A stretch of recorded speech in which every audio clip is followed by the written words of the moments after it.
The following program is brought to you by the Intergalactic Educational Audio Network.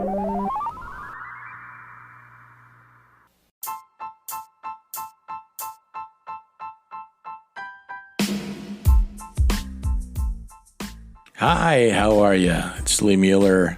I'm your host for And So the Mind Reels podcast. Welcome back. This is your first time. Hi, how are you? And if it's your second, third, fourth time, great to have you back. Glad you're listening. Because I was looking the other day at the podcast universe out there. Everybody has a podcast these days. And to think that you took the time to check this one out, I am so grateful to you. What I'm going to talk about today is I'm going to tell you a couple stories. One has to do with a thing I've talked about in the past, and that is the yes and keeping an open mind so that you can be a creative person, how to have an open mind, and then maybe I'll regale you with a story of my own. I think in the state it's still legal to regale people. I'm not sure. I'll check the law on Wikipedia here in a minute on that. In the meantime, let me roll the thing. Meet you back here in just a sec.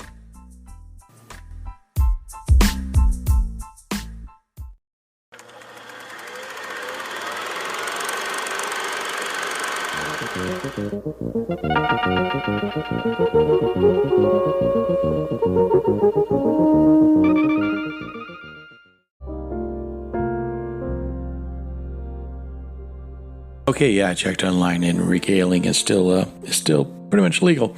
First question I have for you in relation to the first story I want to convey is, have you ever heard of a musician named Keith Jarrett? Keith Jarrett, that's what I said. Yes. If you have not, I strongly suggest you check him out. If you like classical, if you like jazz, the man is just a genius insofar as the piano, the keyboard. The guy is just phenomenal. I discovered him in the last, probably heard of him maybe 10 years ago, and then just really started bearing down and listening to a lot of his work, classical and jazz, within the last couple of years. He's amazing. One particular story that I found really, really fascinating is that Keith Jarrett, one of his things that he does that just amazes me is that he can come in to a concert venue, sit down at a piano by himself, and just play for hours, just off the top of his head. He's famous for improvising pieces. I mean, he'll sit down and start playing this piece, which leads to this piece, and then do a variation on this that leads to that. And then before you know it, 2 hours have gone by, and you've listened to all this music that just poured out of this man down to his fingertips. Just brilliant. There's no set list. There's no, I'm going to play Verdi or Mozart or Bach or anything like that. He sits down, and if that comes out, it comes out. And he's just brilliant. The story. Get to the story. Okay, I'm getting to the story. The story is, there was this 18-year-old concert promoter. It was Germany's youngest concert promoter at the time. And this was, I'm going to butcher probably the name. It was known as the Koln, Koln. The O has the two little dots above it. So however you pronounce that. And this was over in Cologne, Germany. Okay. So there was an 18-year-old promoter who got Keith Jarrett to come and play at this concert hall, at this opera house. It was the opera house in Cologne, Germany. So she got him to agree to come to play a concert. As many musicians and performers do, they do have certain requirements, certain requests. Now, he had requested a certain type of concert grand piano for the performance. It was the brand that he uses, and that's what he needs to play. So, okay, cool. Now, somewhere along the line, there was a miscommunication at the Opera House staff. They found another piano with the same brand name backstage, but it was a baby grand piano. So it wasn't the full thing. It was the substitute. It was the Oreo to the other cookie that's similar to the Oreo. But that baby grand piano was placed on the stage, And much too late, it was discovered that this particular brand of piano was not the one they intended for him to play. This was one that was used for rehearsals, and it was in really bad condition. They discovered it would take like several hours of tuning to make it playable. And it was, it had a tinny sound. The upper registers were weak, and the bass register and the pedals weren't working. I mean, there was just all sorts of problems with this piano. So, again, as I said, it was discovered much, much too late in the whole process of the evening, in the whole process of the concert. And Mr. Jarrett, obviously probably had issues with this. And I think he, for a while, wasn't just, dude, I'm not playing this. What is this? I'm not playing this. This is crap. The piano, the keys, the thing, the pedals, nothing. It's out of tune. No. But, here's this 18-year-old girl, probably had tears welling up in her eyes. And, Mr. Jarrett, I promised all these people, and I get this is my first. I'm only 18. And finally he said, okay. All right. I will adapt. I will go out there. I'm not going to like it, but I'm going to go ahead and play this thing. So he did. He went out, played for hours, and it was recorded. And believe it or not, this particular recording of this concert of Keith Jarrett playing this crappy piano was one of the best-selling solo jazz albums of all time. One of his top, if you look at Keith Jarrett's top albums, you're going to see the Koln Concert being at the very top. And why? Well, I think, one of the reasons is he adapted. He took something that was out of tune, things didn't work, but he embraced that, he adapted, he changed, he did yes and made it work. And sometimes I think when you have opposition or if you have things wrong, you kind of rise up a couple of levels in your performance. And whatever it may be, it could be a sales meeting and you forgot the thing and you have to improvise, you have to rise up, and it makes you a little bit better than you normally would. You're not just phoning it in per se because you have something that's wrong, something that's gnawing at you, something that's not right that you have to fix on the fly, basically. He kept an open mind. Hey, open mind, that's the key for the next little bit you're going to talk about, isn't it? Yep, it sure is. Keeping an open mind is what helped him overcome his problems with that particular piano and that particular night. I always thought that the best way to be a creative person, to practice. Let's say I can't really teach you. I think Margaret Mead had said, let's teach children how to learn instead of what to learn. So teaching someone how to do something is so much better than teaching them what to learn or what to do. So how do you become creative? Well, open your mind. Here's an example.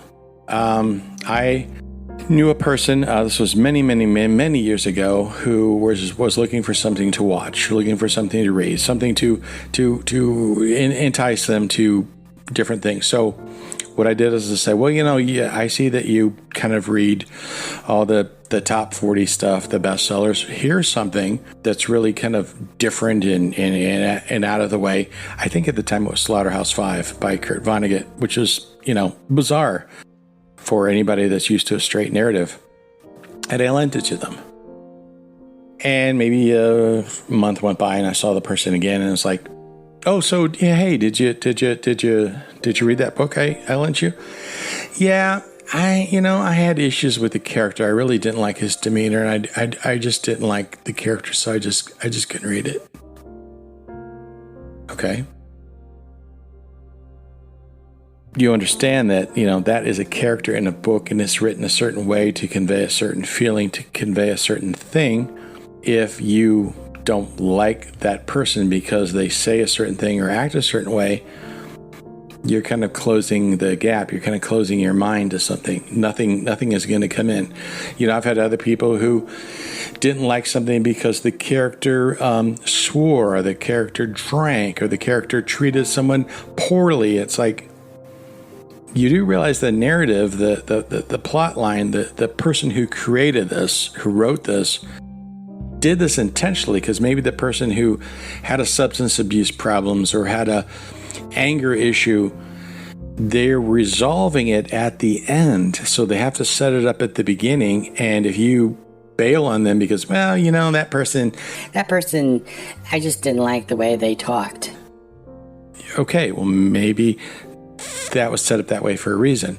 So I'm saying all this just to say, if you have a closed mind, you're never going to allow anything in. You're never going to allow any possibilities in. You're not going to broaden your palette, to include all sorts of colors. If you're just primary colors, your paintings are going to be pretty boring. If you just play the major chords, your songs are going to be happy, but they're not ever going to be too interesting if you don't learn minors and diminished and sevenths and ninths and flat whatevers. You get what I'm saying. Keeping your mind open in everything that you do. Maybe don't watch the latest films that come out. Watch something that came out in France a few years ago, or something that came out in Germany. Yeah, you got to get used to subtitles. That's fine. I do. One of the first things I always check out every night to watch before I retire for slumber is foreign films. The Criterion collection, things like that. I love French films. I love Japanese, Asian films. I love German films, just all sorts of Russian films, because they're completely different. They don't have the same structure that American films, the things that you're used to seeing over and over and over. They can expand your mind. They can open you up. Speaking of which, I had a film class I was taking. It was like filmmaking 1 or filmmaking 2 or one of those. And the teacher came in at the beginning of the class with this little CD player, and she had Chinese music. It was weird Chinese instruments, and she said, I just want you to listen to this for a while, because I know you're all used to American Top 40 and whatever that you listen to. This is something you probably have never heard, and I want you to get used to opening your mind up to something different. Brilliant. That's brilliant. That's brilliant. I love that. So I kind of took that with me, and I agreed with that philosophy 100%, because I was always seeking things out that were not the same trope over and over and over and over. I wanted something over here that was a little bit different, that would introduce me to something on the other side that wasn't structured this way or structured that way, or, handed me a piano that was out of tune that I had to make work, That's the takeaway. Open up to all things. I mean, granted, I know there are things you're not going to like, that maybe, in this society today, people are offended by so much. And the more and more and more and more you get offended, or these people get offended, the shallower and shallower and shallower and more enclosed mind they become. That's just my little diatribe for right now. That's that. And I was going to regale you with a story of my own. Many, many, many years ago, I was in a college production of an original play, not one that I had written. This is back when I was just an actor and thinking about writing, but wasn't writing. And I'll tie in the things I was talking about. See how that works? Tie it all in. So I was doing this play, and the play had to do with I was playing a character that wasn't a really nice guy. He was a drug addict. He was an alcoholic. He was a comedy writer for a TV show. It was kind of loosely based on John Belushi. One of the characters, the ancillary characters in the background, I don't even believe this actress had lines, but she was supposed to be like prostitute number 2, okay? So we're doing the tech rehearsal, and tech rehearsal is when you work at all the kinks. You start wearing costumes, you start doing the lights, any kind of special effects, all that kind of thing. If you have music, that's when all those things kind of come together. But as I said, we're wearing costumes for the first time. What the director or the playwright has envisioned for that character to be wearing. So I just happened to be backstage when the different people were trying on their costumes, and this girl came out who was playing the prostitute, air quotes there, and she was just having an absolute fit. So what's wrong? Well, I would never, ever wear something like this with these colors. The director said to her, Jill, babe, listen, you are not wearing those clothes. The character that you're playing is wearing those clothes. Boom. Open up your mind. Closed mind, open mind. Closed mind, open mind. I wouldn't do this. Your character would do this. Boom. I saw like a light bulb go off in behind her eyes. She still had a problem, being on stage in those clothes because they just weren't fashionable at the time. But hopefully she's learned and she's gone on to do great things, and maybe her mind just got notched open a little bit there. But keep in mind, whatever it is that you're doing, I mean, if you're a waiter, you're not a waiter when you go home. Like Sartre said, you identify with the profession that you do. You have to navigate through the creative process very carefully, but it's so much easier if your mind is 360. It's really, really open to all sorts of things that can make you really versatile, if you prefer. A very versatile person if you have that open mind. So, food for thought for today, for this episode, because if you keep your mind open and you adapt, the mind can reel. See what I did there? Yeah. Until next time.